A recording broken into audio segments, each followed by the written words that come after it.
Before you begin, remove the top cover. Removal.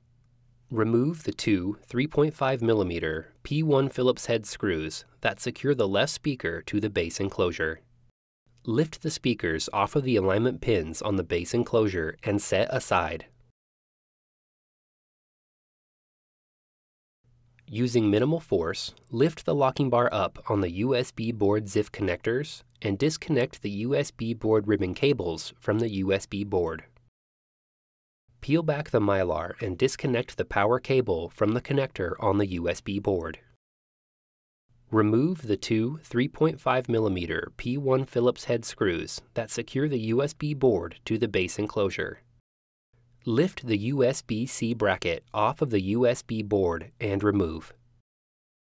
Lift the USB board off of the alignment pins, guide the external connectors out of the cutouts in the base enclosure, and remove. Reverse this procedure to install the USB board.